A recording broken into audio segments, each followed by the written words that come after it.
आज हम बात करने वाले हैं आपके एक ऐसे टॉपिक के बारे में जो कि आपके सीटेट में हर बार आता है, इस बार भी आएगा। इस टॉपिक के बिना आपका सीटेट क्लियर नहीं हो सकता। तो इस पूरी थ्योरी को इस छोटे से सेशन में पूरा A to Z कंप्लीट करने वाले।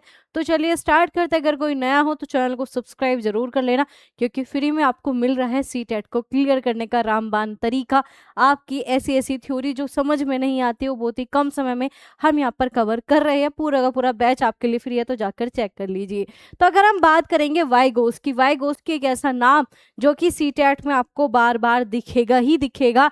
तो वाइगोस की क्या, आधे बच्चों को तो यही समझ नहीं आता मैम इन्होंने जो है सोशियो कल्चर की तो बात की थी, लेकिन क्या इन्होंने कॉग्निटिव की भी बात की थी? आधे स्टूडेंट को इसका पूरा का पूरा नाम भी नहीं पता कि इन्होंने अपनी थ्योरी का पूरा नाम ही क्या रखा। तो इनकी थ्योरी का नाम था socio culture theory of cognitive development.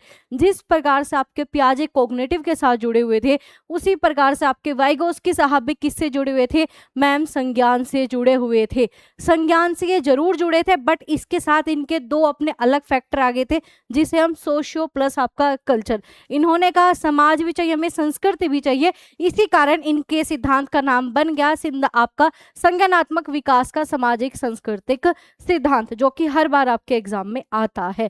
तो लेव वाइगोस्की क्या थे? एक रूसी मनोवैज्ञानिक थे। उन्होंने बताया कि बच्चे का जो संज्ञान है, बच्चे का जो कॉग्निटिव डेवलपमेंट है, बच्चा जो अपने माइंड में जो भी प्रोसेस करता है, जो भी मेंटल प्रोसेसिंग है, वो सभी समाज में अंत्य क्रिया करके, मतलब सोशल इंटरेक्शन। ना जाने ये शब्द आपके एग्जाम में कितनी बार आया है कि जब तक हम समाज में इंटरेक्शन नहीं करेंगे तब तक सीखेंगे नहीं। ये बात आपकी वाइगोस्की की है। तो सोशल इंटरेक्शन प्लस हम कल्चर से बहुत ज्यादा सीखते हैं, बहुत ज्यादा प्रभावित होते हैं, और इसी से होता है बच्चे का विकास, बच्चे का डेवलपमेंट पूरा। तो ये दो शब्द ना जाने कितनी बार आपके आए। तो चलिए पूरी थ्योरी को कंप्लीट करेंगे। अब बहुत सारे बच्चों के माइंड में यह आता है मैम थ्योरी तो आप करवा रहे हो, लेकिन कोई बेस्ट बुक बता दीजिए जिससे हमारा क्या हो, सी स्टेट के सारे प्रीवियस ईयर क्वेश्चन मिल जाए, हिंदी इंग्लिश की कोई समस्या ना हो, डिटेल सोल्यूशन मिल जाए। तो मैं आपके लिए लेके आई हूँ ओसवाल की बेस्ट बुक, क्योंकि ये आपकी बेस्ट सेलर भी है, तो आप देख सकते हो। तो ये बेस्ट बुक क्यों है? क्योंकि इसमें लास्ट ईयर 19 साल के सारे PYQ प्रीवियस ईयर पेपर आपको इसमें मिल जाएंगे। अब आपको मैम ये तो SST के लिए आती होगी, ये SST के लिए भी है, ये आपके सोशल साइंस आपका, इसके अलावा जो है साइंस के लिए भी है। तो मैथ साइंस वालों की दोनों तरीके की यहाँ पर बुक है, साथ ही साथ पेपर 1 की भी बुक आपको मिल जाएगी। तो ये 3 बुक, जिसका पेपर 1 है वो पेपर 1 की बुक लेंगे, जिसका पेपर 2 है सोशल साइंस वो सोशल साइंस के ले सकते हैं, जिसका जो है पेपर 2 मैथ और आपका साइंस है वो मैथ की बुक ले सकते हैं। अब इन बुक में क्या स्पेशल है मैम, हम ये क्यों ले? एक तो ये बेस्ट बुक है ऑलरेडी, दूसरा अगर आप इसकी लैंग्वेज की बात करोगे तो इसमें प्रीवियस ईयर पेपर बहुत अच्छे से सोल्व करके दे रखा है। जो डिटेल सोल्यूशन मैं आपको कहती हूँ कि फोकस कीजिए डिटेल सोल्यूशन पे, वो भी है। अब आप कहोगे मैम बुक बहुत महंगी होगी, बुक महंगी नहीं है, क्योंकि इस पे 30% ऑफ चल रहा है, और 30 भी नहीं, आपको मिलेगा 40% ऑफ। ठीक है, बट एक कोड लगा देना, ENL जो है 10 कोड लगा देना। बहुत से बच्चे इस कोड को इधर उधर जगह लगाएंगे, नहीं, आपको इसी वीडियो के डिस्क्रिप्शन बॉक्स में आपको एक लिंक मिलेगा, उसी लिंक पे जाकर आपको ये कोड लगाना। अगर आप किसी और लिंक पे लगाते हो तो फिर आपको डिस्काउंट नहीं मिलेगा। तो इस कोड को लगाते ही आपकी इस बुक पे 40% डिस्काउंट। और याद रखो आपका पेपर ऑफलाइन है, तो ये सब PYQ आपको ऑफलाइन ही लगाने पड़ेंगे। और आपके सामने जो है उस वाल की बेस्ट बुक है, सारे के सारे प्रीवियस से पेपर विद डिटेल सोल्यूशन। तो ऐसा मौका दोबारा नहीं मिलेगा। तो जाइए इस कोड का बेनिफिट ले लीजिए, ENL 10 लगा देना, आपको 40% ऑफ। लिंक वगैरह सब कुछ इसी वीडियो के डिस्क्रिप्शन बॉक्स में मिल जाएंगे, जाके चेकआउट कर लेना। तो अगर हम बात करें तो वाइगोस्की की जब हम बात करते हैं तो सबसे पहले हम इसे शॉर्ट तरीके से समझेंगे, फिर डिटेल में जाएंगे, क्योंकि बार बार आता है क्या है भाई, ये रूसी मनोवैज्ञानिक थे। दूसरा, इनकी थ्योरी किस बेस पे थी? आपका सामाजिक रचनावाद, मतलब कंस्ट्रक्ट करने की बात कहते हैं। और यही हमारा सेम वर्ड जो है NEP ने भी फॉलो किया है। तो याद रखो वाइगोस्की और पियाजे को मिक्स कर दो, बहुत सारे कॉन्सेप्ट आपके NEP के बन जाएंगे। ये देखो NEP भी आपका इन्हीं थ्योरी से डेवलप है। तो अगर हम बात करें, इन्होंने क्या कहा कि हमें जो है समाज में रह के बच्चों को अपने ज्ञान का निर्माण करने दो, वहीं पर अपने ज्ञान को कंस्ट्रक्ट करने दो। बच्चा अपने ज्ञान का निर्माण खुद करेगा, जितना ज़्यादा बच्चा एक्टिव रहेगा। लेकिन कहाँ पर? समाज में। बार बार पूछे जाने वाला, सोशल इंटरेक्शन करने दो बच्चों को, समाज में इंटरेक्शन करना जरूरी है। अगर बच्चा समाज में नहीं है तो वाइगोस्की मानते हैं कि बच्चा पढ़ेगा ही नहीं, बच्चा सीखेगा ही नहीं, बच्चे का विकास होगा ही नहीं। इन्होंने कहा है कि अधिगम विकास को आगे बढ़ाता है। इन्होंने क्या कहा? बच्चा जैसे ही लर्निंग करता है डेवलपमेंट ऑटोमेटिक हो जाता है। इनकी थ्योरी जो है यहाँ पर पियाजे से थोड़ा अपोजिट है। पियाजे ने कहा था विकास पहले होता है, बट इन्होंने क्या कहा? नहीं, पहले बच्चों को लर्निंग कराओ, देन उसका डेवलपमेंट ऑटोमेटिक हो जाएगा। मतलब बिना लर्निंग के बच्चा डेवलपमेंट नहीं कर सकता। बहुत इंपॉर्टेंट लाइन कही थी इन्होंने ये। इन्होंने भाषा के ऊपर, ठीक है, इन्होंने लैंग्वेज के ऊपर भी बहुत बड़ी अपनी बातें कही कि भाषा जो है सीखने का मुख्य साधन है। अगर आपके पास भाषा या लैंग्वेज नहीं है तो आप सीख नहीं सकते, क्योंकि मेन जो आपका टूल है, मेन जो आपका लर्निंग टूल है वो क्या है? वो भाषा है, वो लैंग्वेज है। ये बात वाइगोस्की ने की। ना जाने कितनी बार ये चीजें आपकी आ चुकी है। इन्होंने कहा कि संस्कृति, ठीक है, मतलब कल्चर को लेके आओ। कल्चर क्या करेगा? आपके संज्ञानात्मक विकास को प्रभावित करेगा और सीखेगा, लर्निंग को इनहेंस करेगा। ये देख रहे हो कल्चर पे कितना ज्यादा इन्होंने जोर दिया। अगर कल्चर नहीं है तो बच्चा लर्निंग नहीं करेगा। ये बात वाइगोस्की ने कही है। तो इनका सबसे जो पहला पॉइंट आ जाता है सोशल इंटरेक्शन। ना जाने कितने क्वेश्चन आपके सीटेट में यहाँ से आएंगे। तो सोशल इंटरेक्शन बात करता है सीखना, मतलब दूसरों के साथ बातचीत कीजिए, दूसरों के साथ सहयोग रखिए। ना जाने कितनी बार ये लाइन आती है। इंटरेक्शन होता है कि आप क्या करते हैं, जैसे मम्मी आपकी हेल्प करती है, भाई आपकी हेल्प करता है, एक दूसरे के साथ हम क्या है समाज में हेल्प करते हैं। हम इंटरेक्टिव रहना जरूरी है। अगर एक तरफ से हेल्प नहीं हो रही, दूसरा व्यक्ति हेल्प करे जा रहा है तो गलत है। तो क्या है, एक दूसरे के साथ बातचीत करो, इंटरेक्शन रखो, तभी बच्चा सीखेगा। एक दूसरे की हेल्प करो, यही हमारा जो है लर्निंग है, यही हमारा डेवलपमेंट है वाइगोस्की के अनुसार। जैसे कि माता पिता, टीचर भी क्या कर रहे हैं? हेल्प ही तो कर रहे हैं। जैसे आपके पीयर ग्रुप साथ में खेलते हो एक दूसरे के साथ, तो क्या मैम इंटरेक्शन होता है, बातचीत होती है। तो बहुत इंपॉर्टेंट इन्होंने कहा है बच्चों को समाज में इंटरेक्शन करने दो। दूसरा जो इनका मेन पॉइंट था वो था आपका MKO, ठीक है। MKO क्या होता है? याद रखो, मोर नॉलेजेबल अदर्स, मतलब अधिक ज्ञान रखने वाला व्यक्ति। अब टीचर क्यों चाहिए आपको? टीचर आप लोगों को इसलिए चाहिए क्योंकि टीचर के पास कहीं ना कहीं आपसे ज्यादा ज्ञान है उस फील्ड में, ठीक है। तो इसलिए हमें क्या चाहिए होता है? MKO। MKO इसलिए चाहिए जिसके पास ज्ञान ज्यादा हो। MKO क्या होता है? ये 2026 में पूछा गया था, जिसके पास ज्ञान ज्यादा हो। और आप क्या हो? आप मैम अभी हमें इस फील्ड का ज्ञान कम है क्योंकि अभी हमने पेपर पास नहीं किया, तो कहीं ना कहीं आपके पास ज्ञान कम होता है। और जो टीचर वगैरह होते हैं उनके पास ज्ञान ज्यादा होता है, इसी वजह से इसे बोलते हैं MKO, मोर नॉलेजेबल अदर्स। उनके पास आपसे ज्यादा नॉलेज है उस फील्ड की। इसमें कोई भी व्यक्ति हो सकता है, जैसे कि टीचर, जैसे कि माता पिता, पेरेंट भी होते हैं। अब मम्मी को ज़्यादा नॉलेज है तभी तो आपको कहते बेटा ये नहीं ऐसे करो इस काम को। ऐसे आपके बड़े भाई बहन हो गए, या फिर आपके साथ में कोई दोस्त है जिसने पहले से वो चैप्टर कवर किया हुआ है, वो आपको गाइड कर सकता है, वो आपको नॉलेज दे सकता है कि ये वाली चीज़ ऐसे होगी तो इसे ऐसे मत कर, इसका सोल्यूशन ऐसे आएगा। तो उसने भी क्या की मैम? उसने भी जो है क्या बना, वो भी आपके लिए MKO बना। मैम ये पूरी थ्योरी एक साथ समझाओ, इसे हम समझाएंगे आपको जोन ऑफ प्रोक्सिमल डेवलपमेंट। समझिए ये आप यहाँ पर हो, ठीक है, आप अकेले यहाँ आराम से जा सकते हो, वाइगोस्की ने ये कहा, ठीक है। यहाँ जाने के लिए आपको किसी की आवश्यकता नहीं, लेकिन आपको इस सर्कल पे जाना है तो यहाँ जाने के लिए आपको चाहिए क्या? चाहिए यहाँ जाने के लिए आपको चाहिए स्कैफोल्डिंग। आपको यहाँ जाने के लिए एक चाहिए हेल्प। बिना किसी की हेल्प के आप नहीं जा सकते। आप सोचो मैम हम तो खुद से बहुत सारा प्रयास कर ले हम तो पहुंच जाएंगे, नेवर। आप कभी भी नहीं पहुंच सकते बिना किसी की हेल्प के। अब आपको जो ये हेल्प दे रहा है उसे हमने क्या पढ़ा? उसे पढ़ा हमने MKO, मतलब आपसे ज्यादा नॉलेज है तभी तो हेल्प दी है। मोर नॉलेजेबल अदर्स कौन था? जिसने आपको हेल्प दी। लेकिन जो आपको हेल्प दी गई है उसे हम क्या बोलते हैं? स्कैफोल्डिंग। मचान, सहारा, हेल्प, कुछ भी बोल सकते हो, सहायता, ये सब इसी के नाम है। हर बार क्वेश्चन आता है यहाँ से, ठीक है, हर बार क्वेश्चन आता है टीचर को हेल्प देनी चाहिए या नहीं? बिल्कुल देनी चाहिए। टीचर क्या करेगा? टीचर जो है स्कैफोल्डिंग देता है बच्चों को, मचानिक सहारा देता है। जैसे ही बच्चे को जो है वो सहारा मिला वो यहाँ पर आराम से पहुंच जाता है, यहाँ पर आराम से पहुंच जाता है। इसे ही हम बोलते हैं आपका जोन ऑफ प्रोक्सिमल डेवलपमेंट, कि बच्चा स्वयं कार्य कर लेता है लेकिन सिर्फ यहाँ तक।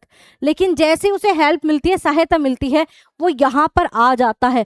तो इस पूरे ही जोन को क्या बोलते हैं? आपका ZPD, मतलब बच्चा कितना प्रोक्सिमल, मतलब कितना अधिकतम विकास कर सकता है, इससे हाईएस्ट आप विकास नहीं कर सकते। आप सोचो मैम हमें तो इस सर्कल पे भी जाना है, हम पहुंच जाएंगे। इस सर्कल पर वाइगोस्की ने कहा है चाहे आप किसी की भी हेल्प ले लो, भगवान ही क्यों ना जाए, आप यहाँ पहुंच ही नहीं सकते।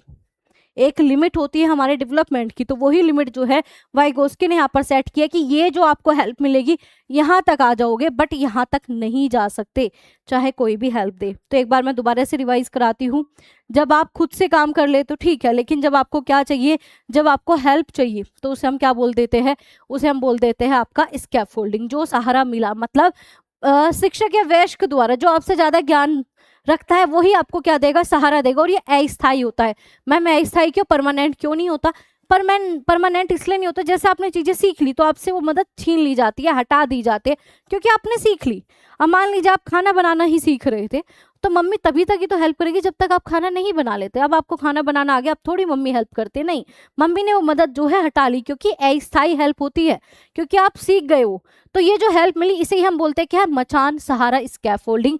देन जिस आपको इसमें मिली है इसे हम क्या बोलेंगे, जोन ऑफ प्रोक्सिमल डेवलपमेंट। इसी को हम क्या बोलते हैं, जोन ऑफ प्रोक्सिमल डेवलपमेंट। जिसके द्वारा दी गई उसे बोलते हैं आपका MQ, हर बार आने वाला ये आपका क्वेश्चन, ठीक है। इसके अलावा अगर हम बात करें भाषा और विचार पे, जो है वाइगोस्की साहब ने बहुत कहानी लिखी कि भाषा ही क्या है, मेन टूल है। अगर भाषा नहीं है तो लर्निंग नहीं होगी, ये बात वाइगोस्की ने कही है। भाषा के माध्यम से हमारा क्या होता है मैम, हमारा जो है कॉग्निटिव डेवलपमेंट होता है। अगर हमारे पास लैंग्वेज ही नहीं है तो हमारा माइंड भी काम नहीं करेगा, हमारा माइंड प्रोसेस ही नहीं करेगा, ये बात वाइगोस्की ने कही है। अब आप बताना ये बात इन्होंने कितनी सही की है कितनी नहीं। तो ये इनकी थ्योरी का पूरा निचोड़ था, बार बार यही आते हैं। अभी हमने देखा था इनकी थ्योरी को हम एक शॉर्ट ट्रिक से भी जान सकते हैं, SCL। अभी मैंने बताया सोशियो की बात, ठीक है। बच्चा समाज में रहेगा, इंटरेक्शन करेगा तभी सीखेगा। सी, इन्होंने कहा कि बच्चे को कल्चर में छोड़ दो, बच्चा अपने कल्चर से ही सीखता है। साथ ही साथ जो है LL मतलब अभी आपने देखा लैंग्वेज वाला पोर्शन, की लैंग्वेज जरूरी है, अगर लैंग्वेज नहीं है तो वाइगोस्की मानते ही नहीं है कि आपका विकास हुआ है या फिर नहीं। इसके अलावा अगर हम बात करें बहुत इंपॉर्टेंट कि क्या ये एजुकेशनल में आप इंप्लीमेंट कर सकते हो, बिल्कुल कर सकते हैं। यही कारण है NEP ने इनके सारे के सारे मेन की पॉइंट उठा रखे हैं। आप कहोगे मैम NEP ने MKO लिया है, बिल्कुल लिया है। टीचर को क्या बना दिया, हेल्पर बना दिया। MKO क्या था मैम, हेल्प करने वाला ही तो मनुष्य था, तो हेल्पर ही तो बना दिया है, फैसिलिटेटर ही तो बना दिया है। तो सुगम करता आज के टाइम पे क्या है, NEP ने बताया टीचर क्या है, एक भूमिका निभा रहा है, सुविधा दाता है, हेल्प कर रहा है, हेल्पर बन गया। तो बहुत इंपॉर्टेंट थ्योरी NEP बार बार पूछता है आपका, मतलब NEP की वजह से आपके CTET में बार बार आती है। आवश्यक सहायता प्रदान करना, ठीक है, हेल्प करना, स्कैफोल्डिंग। तो टीचर को क्या करना है, टीचर को हेल्प प्रोवाइड करनी है। जहाँ पे बच्चे को प्रॉब्लम हो, जहाँ भी समस्या हो, वहाँ पर टीचर क्या करता है मैम, हेल्प देता है। इन्होंने कहा कि हमें क्या करना है, समूह अधिगम को बढ़ावा दो, समूह पे काम करो, बहुत इंपॉर्टेंट। इन्होंने ग्रुप लर्निंग की बात की है, ठीक है। इन्होंने कहा है साथ में मिलकर सीखो, इसे कोऑपरेटिव लर्निंग भी कहे जाते हैं। आपका सहकारी शिक्षण की भी बात इन्होंने की है। सहकारी शिक्षण वही साथ में मिलकर सीखना, एक दूसरे की हेल्प ले लेके बच्चे सीखते हैं। जैसे कि अब मान लीजिए आप हो, आपके दोस्त, आप उनके साथ वीडियो शेयर कर रहे हो, ठीक है, कहीं उन्हें डाउट है, आप उनका डाउट सोल्व कर रहे हो, तो ये भी क्या है मैम, सहकारी कोऑपरेटिव लर्निंग हो गया, ठीक है। बच्चा जो है ZPD को पहचान करे, ये काम भी टीचर का है कि बच्चा कितना अपना अधिकतम विकास कर सकता है। कौन पहचानेगा मैम, टीचर ही तो पहचानेगा। तो ये सब काम जो है हम अपनी एजुकेशन में यूज कर सकते हैं और कर रहे हैं, ठीक है। तो याद रखना, वाइगोस्की कहीं मिल जाए तो समाज होगा ही होगा, वाइगोस्की कहीं मिल जाए सहयोग परस्परता होगी ही होगी, हेल्प करते ही करते हैं। कहीं भी मिल जाए बच्चा एक्टिव रहेगा, समाज में बच्चों को एक्टिव रखो, बच्चा ऑटोमेटिक सीख लेगा। बात वाइगोस्की की है। बच्चा जो है क्या, बच्चों को सहयोग दो, बच्चा अपना लर्निंग कर लेगा, बच्चा अपना अधिकतम डेवलपमेंट कर लेगा। बच्चा अनुकरण करता है, बच्चा समाज को देखकर सीखेगा, तो उसके आसपास का वातावरण बहुत अच्छा रखो। भाषा संस्कृति कल्चर से सीखता है, जैसा कल्चर बच्चा वैसा सीखता है। बच्चे के पास भाषा नहीं है तो बच्चे का लर्निंग नहीं होगी, तो भाषा से बच्चा सीखता है। सहयोगी प्रोजेक्टिव मतलब वही कोऑपरेटिव लर्निंग, सहकारी शिक्षण से एक दूसरे की हेल्प से सीखता है। बच्चे को मचान चाहिए होती है, हेल्प बोल दो, मचान बोल दो, स्कैफोल्डिंग, सहायता, गाइडेंस, कुछ भी बोल सकते हो, कुल मिला के एक हेल्प चाहिए, ठीक है, जिसे हम आपका पाड़ या ढांचे भी कह सकते हैं। और ZPD होना ही है जिससे बच्चे का क्या कर सके, हम अधिकतम विकास कर सके। तो ये सारे पॉइंट किसके द्वारा दिए गए थे, ये सारे पॉइंट वाइगोस्की। एक क्विक रिवीजन आपका, लेव वाइगोस्की क्या है, आपका किसके फादर है, आपका सोशल कंस्ट्रक्टिविज्म के फादर है। सामाजिक रचनावाद के पिता किसे कहा जाता है, लेव वाइगोस्की को कहा जाता है। इन्होंने क्या किया, इन्होंने कहा कि लर्निंग डेवलपमेंट तभी होगा जब बच्चा क्या करे, लर्निंग करे, सीखेगा तो ही डेवलपमेंट। लर्निंग नहीं है तो डेवलपमेंट नहीं है। इन्होंने उल्टी बात की थी, ठीक है, पियाजे ने अपोजिट बात की इनसे। इन्होंने कहा समाज में अंतःक्रिया करने दो, बच्चे को लैंग्वेज पे लेके आ जाओ, MQ कोई भी हो सकता है, more knowledgeable others, ZPD zone of proximal development, scaffolding एक ऐसी सहायता जो बाद में हम क्या कर देते हैं, हटा देते हैं। सीधा लाइन आई थी, बच्चे गलत समझ के आ गए कि नहीं हेल्प क्यों हटाएंगे हम बच्चों को, अरे जब आ गया तो हमें हेल्प हटानी पड़ती है। आप सीख गए तो हम क्या कर लेते हैं, हेल्प वापस ले लेते हैं। टीचर मतलब आपका फैसिलिटेटर, टीचर क्या बनेगा, सुगम करता, एक सहायता देगा, एक हेल्पर के रूप में काम करेगा, एक MQ में काम करेगा ताकि बच्चों को हेल्प मिल सके। तो इन्होंने कहा कि कल्चर अफेक्ट लर्निंग, मतलब संस्कृति ही क्या करेगा, अधिगम को प्रभावित करता है। तो पूरा का पूरा निचोड़ आपका सिर्फ 15 मिनट में पूरा का पूरा वाइगोत्स्की खत्म। ठीक है, अगली क्लास में जो है आपका मैं कराने वाली हूँ कोलबर्ग। कमेंट बॉक्स में बता देना, ये 15 मिनट की सीरीज कंटिन्यू करें, जिससे कि आपका सिलेक्शन बहुत ही आसान हो जाएगा लेना, क्योंकि ये ऐसे टॉपिक है जो बार बार मिलेंगे, गारंटेड मिलेंगे। अगर आप कहोगे कल जो है हम कोलबर्ग की पूरी स्टेज कवर कर लेंगे, आप सभी अपने दोस्तों के साथ शेयर जरूर कर देना। और इन बुक का लिंक जो है आपको डिस्क्रिप्शन बॉक्स में मिल जाएगा। 40% इस पे ऑफ मिलेगा ENL 10 लगाकर, ये कोड लगाना है तभी जो है आपको 40% का डिस्काउंट मिल जाएगा। इन बुक पर लिंक जो है इसी वीडियो के डिस्क्रिप्शन बॉक्स में आपको मिल जाएगा। तो कोई नए हो सब्सक्राइब ज्वाइन जरूर कर लेना। और इस बार समय कम है, लेकिन इतना समय आपके लिए काफ़ी आराम से CTET को पास कर सकते हो, पहली बार में कर सकते हो। इतने सारे बच्चों को पहली बार में करवाया, अब आपकी बारी, अब आपको पहली बार में CTET को पास करना है। तो जो भी नया जुड़ा हो सभी सब्सक्राइब कर लेना। डेली हमारी क्लासेस भी हो रही है, पूरा का पूरा फ्री बैच चल रहा है। अगर आप चाहते हो इस टॉपिक के ऊपर वीडियो लाना तो आप बता देना, उस पर वीडियो जरूर आ जाएगी।